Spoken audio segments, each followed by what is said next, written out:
morning, and it's good to see a healthy audience here after what's been a busy few days.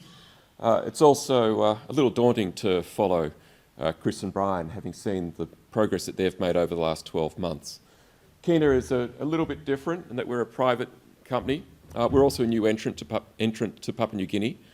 And I'd like to start just to talk a little bit about why we've made that decision. So I'll start with the opportunity, and then I'll touch on our projects and where we think we can go. We're located in Milne Bay. It's just the geography of Papua New Guinea is incredibly diverse, and we've chosen to locate ourselves in the islands, but not without a good track record of exploration and operations at Missima, Woodlark and Ferguson, which is also seeing some work at the moment. I think exploration goes through generations, and certainly we've seen that at Papua New Guinea. It's already well established as a Tier 1 jurisdiction. Many extremely well-known projects, whether it be through Oktedi, Porgera, and then the next generation of Tier 1 projects such as Wafi.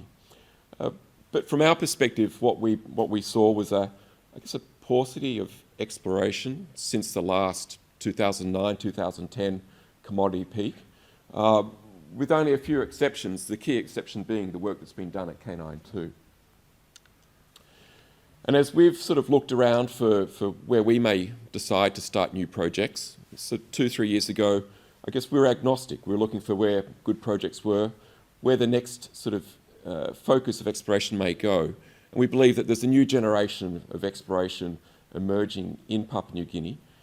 And there's a lot of misunderstanding, a lot of different perceptions from an investment point of view. As Brian said, K92 has really led the way in terms of bringing Papua New Guinea to the front of mind of North American investors. The things that we appreciate about Papua New Guinea is a rapidly changing world. It's geopolitically neutral. We hear about resource scarcity sort of frequently, usually in the context of geological scarcity, lower marginal grades. But I think there's a new element to that, and that's the accessibility of different jurisdictions. As the world is becoming a little bit more polarised, Papua New Guinea stands above those changes and is very much, I think, as we've heard, a friend to all. The other thing is from a demographic point of view, a young and willing workforce. There's tremendous development potential in Papua New Guinea. Papua New Guinea also has the potential to really support that development, as it has abundant natural resources, but then also a willing workforce that's ready to really dig in. Free access to global markets. It's certainly financing exploration. It's at the high risk end of the investment spectrum. Certainly, as we go through this, we're finding that there's a greater interest in where to go to find the best geology. And I think with that, there's an increasing awareness, an increasing openness towards investing in earlier stage projects in Papua New Guinea. The mining law is well established. I think there are a lot of jurisdictions that are still grappling with how to take their regulatory side forward. There's a long history there, decades long, of various regulatory processes. There's always room for improvement. There's always opportunity for change. But I think fundamentally, it's been in place for a long time, and it has worked. Yep. Major project delivery experience. For emerging countries to absorb major projects, it's a difficult task. And again, there's a sort of a generational experience there. Sorry. I think the other thing that we find unique about Papua New Guinea, and I guess I've been working sort of in frontier emerging markets for most of my career, and I've seen a transition in exploration from what I could perhaps call more of a colonial perspective to particularly in countries like Indonesia, where there's now strong national entrepreneurs that are leading the industry. There's been a huge transition in the way exploration and mining is conducted, and a key thing there is, I guess what we hear a lot in the media is social license, ESG, CSR.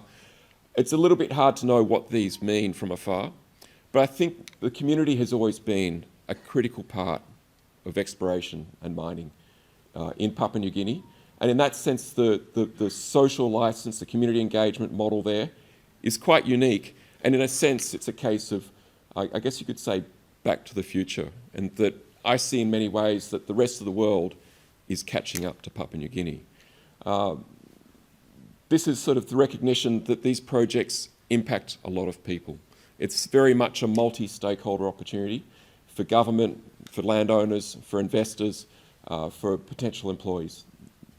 Done well, exploration, and particularly if you move to operations, can have a really strong positive impact on the communities and on the nation.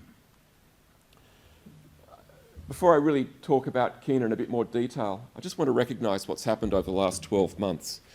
I was here for the 23 conference. At that point, there was a lot of, I would say, enthusiasm, but still somewhat uncertainty about what was going to occur in the next 12 months. What would people be able to do? Would they be able to fund their aspirations? I think we come back 12 months later, and the results have been, I would say, well beyond what anyone could have imagined. I think at a development level, I mean, there are some projects there that have been sort of moving forward over a long period of time, but I think we also have to recognise that there's a new series of mid-tier projects coming through. I mean, K92, we're an early lead in that, but St Barbara, now fully funded their Simberi sulphide expansion project, and Maya Resources have also made tremendous progress just in the last 12 months. And we're seeing Tolu start to come back to production. And the capital is trickling down. So again, we're going to see that exploration pipeline start to fill up, again after a long period where there's been an attrition in exploration globally, but particularly evident in Papua New Guinea. So we're seeing Geo-Pacific is very methodically moving its project forward, one step at a time. We've just heard Brian talk about progress made at Great Pacific. Adderton have also made a lot of progress at both their Fenny and their Ferguson Island projects, with some very exciting drilling to come up there. Chris talked about the geophysics, the MT surveys. Tolu are not just focusing on restarting their Tolu mine, but they're doing some tremendous regional exploration. So I'm very encouraged by this growing momentum, and I think that we're really going to see tremendous results coming out of Papua New Guinea over the next 3 to 5 years. This is a little dated, but I'd just say it's been reflected in capital markets as well. As at the end of October, if we'd all been holding sort of a basket of PNG explorers for 12 months, we'd be up by about 50%. I have to say there's one company that's missing from this chart, and that's Adderton, and the only reason it's missing is it would be up by about 1,000%. It just doesn't fit on the chart. And again, I think this is very important as we sort of look at not just the potential of Papua New Guinea, but how do we realise that potential? Without access to capital markets, without the interest and willingness from investors, it's very difficult to move things forward. But there's been an enormous turnaround in momentum over the last 12 months. It's been a little bit of a pullback since the US election, a little bit of a pullback in gold, but that's just a natural part of the journey. So I'll talk about Kina's projects. As I said at the start, we're quite different. We're a private company, we're a new entrant, working our way into Papua New Guinea, hopefully with a sense of humility, giving ourselves a chance to learn as we go. And so we've started with a focus in Milne Bay, as I said, at Normanby Island. I think there are a couple of things that interested us about Normanby. One is going back to this generational theme. What we've seen at Normanby is back in the 80s and the 90s, excellent regional scale reconnaissance. Esso diversified out of oil and gas into particularly gold. They did a tremendous amount of exploration throughout Papua New Guinea. They did all of the streams on around Normanby and many other parts of Milne Bay, and came up with some very anomalous results. And so what we've got through that historic record is a very significant copper and gold geochem footprint. We combine that sort of from more of a macro perspective, where it's in a very interesting location from a structural point of view. There are signs that sort of a lot of the same mineralisation that we see on the PNG mainland continue through Milne Bay. In particular, historically, the northern tenement here has been explored for nickel laterites. But then what we've seen after the departure of ESSO is this sort of difficulty to maintain continuous exploration, this difficulty of finance, this sort of ad hoc approach in terms of ownership and focus of different exploration campaigns. And so what we hope to bring to Normanby is the first methodical exploration program in over 30 years. Really go back to first principles. Over the last 6 months, we've done significant amounts of surface exploration, classic recon mapping, walking up streams, and really trying to get an understanding of the geology. The flip side of this is that it takes time. And so that's where I'll focus on the Imwuna Gold Project. What we've found sort of peripheral to the old ESSO work is that one of those more, I'd say, sort of myopic programs was between 2008 and 2012, a TSX-listed group really charged at these outcropping low sulfidation epithermal veins, and in what we call the Imwuna resource, rapidly drilled about 40 to 50,000 metres with a target of about 700,000 ounces. But, as sometimes happens, they never came to realise that, and they quickly withdrew. But notwithstanding that, there's still some very exciting epithermal veins at surface here. The main vein has actually been quite well defined. As I said, it's got about 40,000 metres in that resource. And so what we've done is just sort of stepped back and we've said, well, what was it about the last group that they perhaps expected but didn't find or didn't understand, and is there a different way of looking at it? And what we've started to do is sort of define this around exploration, high-grade gold ore shoots, and really trying to understand where the sweet spots might be within this resource. And it is a small vein, it is a narrow vein, but certainly as you sort of move from looking at it from the whole resource point of view and start to dive in with a specific focus, what we're starting to see is these shoots that pop out at a cut-off of about 3 grams and are averaging quite easily around 10 grams. So if we dive into that resource, if we go from the sort of the larger resource of around 200,000 ounces at a cut-off at 0.5 gram, and we go down to that 3 gram cut-off, we're not losing a lot of gold actually. We reduce our tonnes by about 50%, but we're still holding on to about 80% of that gold. And so now what we're starting to look at is what we see as a small-scale mining opportunity. It is possible through semi-mechanised mining methods to really create a lot of value when you're running at good average grades of 10 grams, and within that we'll find zones in the early stages of what I hope is a near-term mining program where it's going to be averaging 20 grams. And then as we do that, I think what it does as a private company is it gives us a pathway to create liquidity, to really then focus on long-term value generation. So we're in the early stages of putting together a preliminary economic assessment where we're going to, I think, be able to come to both a mining solution and a processing solution that's fit for purpose. One that's going to be tightly integrated, not just into our geography, but also into our community.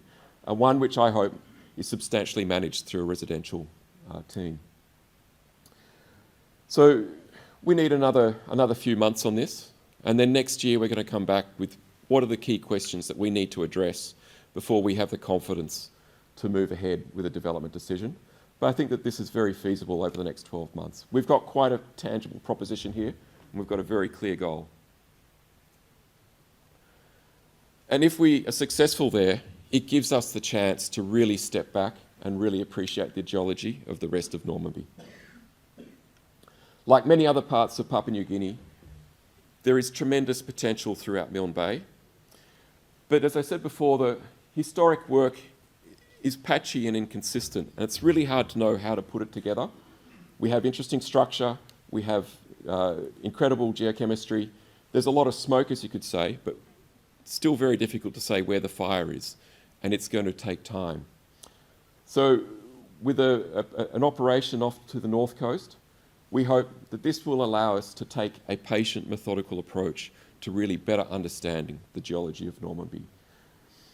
What we've done in the last 12 months is, I guess, take ownership of the historic interpretation. As I said, ESSO were looking for near surface, bulk mining gold opportunities. They didn't find that, but again, every stream was full of copper and gold. And we've gone back to sort of say, well, why did they walk away and what did they walk away from? And they certainly, I think, were probably right in saying that there isn't an opportunity here for a bulk mining operation at surface. However, what we've identified is that there's a very strong intermittent to high sulfidation system with a lot of interesting anomalies and a lot of interesting outcrop popping out from very mixed cover. So it's a very complex geological map that we're putting on, but it's with a very different perspective. I think also in the previous work, there's a sense as to whether or not there'd be some porphyry potential here. And look, it's tremendous to sort of get excited about porphyry as an opportunity, but they tend to take a very long time to uncover. And what we're focusing here on, it's the high sulfidation and high grade gold opportunity. There certainly is signs of porphyry veins, but these veins are not really bulking up, and we're still understanding what direction we should go in order to follow them. And there is evidence that we should keep looking to the north. Going to the north takes us undercover, so potentially there's a much bigger story here. But again, it comes back to, and I think this is a challenge for everybody in exploration globally, how do we really do justice to that opportunity? How do we make sure we manage our liquidity and solvency? How do we take a methodical approach rather than trying to shoot for the bullseye? And again, it comes back to that small-scale production. But what coincides with that is this second event, where we're seeing quite thick veins, these breccia zones that have the potential, when you look at it from the point of view of it carrying grades sort of between 5 to 20 grams, it has the potential to bulk up into something very, very interesting. And so again, it's very early stages for us. We completed our mapping, we've completed our geological interpretation, we're still waiting on our assay results. But the historic results at surface, the rock chips are promising. There's something here to be followed up. And again, we're just going through step by step. My expectations for the next year here is that just more boots on the ground, back to first principles, walking up the streams, really understanding the rocks and how they're distributed throughout our licence area.